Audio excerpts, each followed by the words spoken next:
आपण पाहत आहात न्यूज मराठी 15 ठळक बातमी विचार नवीन। हाल याच्यात झाल्याशिवाय राहणार नाही।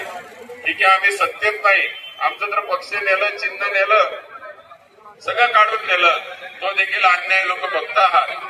परंतु न येणारं सरकार महाराष्ट्रात आल्यामुळे लोक देखील हवालदिल आहेत।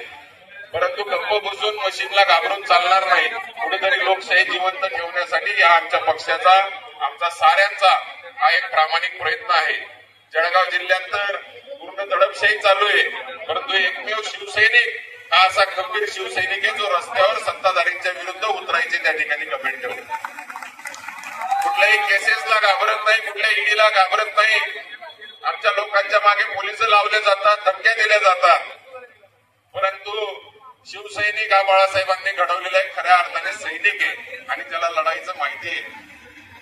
मित्रांनो, आपल्याला एवढंच सांगेल, माझ्या शिवसैनिक बांधवांना आपल्याला एवढंच सांगेल, आपला शिवसैनिकच रस्त्यावर उतरू शकतो, ज्याला जनतेत दिवस रात्र फिरणारा खरा बाळासाहेबांनी घडवलेला एक शिवसैनिकच आहे। कुठे गेले बाळासाहेबांचे विचार? आज छगन भुजबळांच्या मांडीला मांडी लावून बसलेत आणि बाळासाहेबांचे विचार सांगणारी लोक कुठे गेले? मोठ्या प्रमाणात पैसे खर्च करायचे, त्याचा भाग म्हणून आपल्या जळगाव जिल्ह्यामध्ये या मोर्चाचं आयोजन केलं। या मोर्चाला उपस्थित आपल्या सगळ्यांना एका माळेमध्ये विणण्याचं काम त्यांनी केलंय। संपर्क प्रमुख म्हणून खऱ्या अर्थानं शिवसैनिकाला ताकद देत जळगाव जिल्ह्याचे उत्तर महाराष्ट्राचे प्रश्न हातात घेऊन एक चांगल्या पद्धतीने लोकसभेपासून विधानसभेपर्यंत एक ताकद निर्माण करण्याचं काम करणारे आमचे संजयजी सावंत साहेब, त्यांना खऱ्या शिवसैनिकांना उपनेतेपदाची केवळ विरोधाला विरोध म्हणून आपण आज या ठिकाणी घेत नाहीये।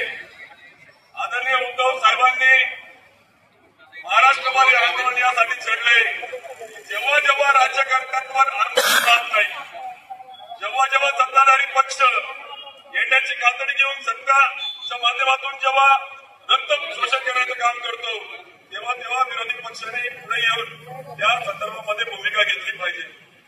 आणि म्हणून आज माझ्या माता भगिनी या ठिकाणी आहेत, शेतकरी वडीलधारी मंडळी, तरुण भाऊ या ठिकाणी आहेत। आजपर्यंत असं कधी झालंय का? शेतकरी हा म्हणजे अन्नदाता समजला जातो। शेतकऱ्याला त्या ठिकाणी आपल्या या देशाचा खरा कणा समजला जातो आणि या महाराष्ट्राचा कृषी मंत्री सभागृहामध्ये, विधानसभेमध्ये जे सर्वोच्च सभागृह आहे, ते मायबाप जनतेला न्याय देणारं सभागृह आहे, त्यामध्ये जर रंगीत खेळत असेल तर या सरकारला लाज वाटली पाहिजे, या मुख्यमंत्र्याला लाज वाटली पाहिजे। पण निर्लज्ज या सगळ्या संदर्भात कार्यवाही तर दूर आहे, केवळ आम्ही त्यांना त्या ठिकाणी काही सूचना दिल्या म्हणून पत्ते खेळणाऱ्या मंत्री जर आमचं राज्य चालवत असेल तर आमच्या शेतकऱ्यांची काय परिस्थिती होईल याचा पण विचार केला पाहिजे। ठळक बातमी विचार नवीन।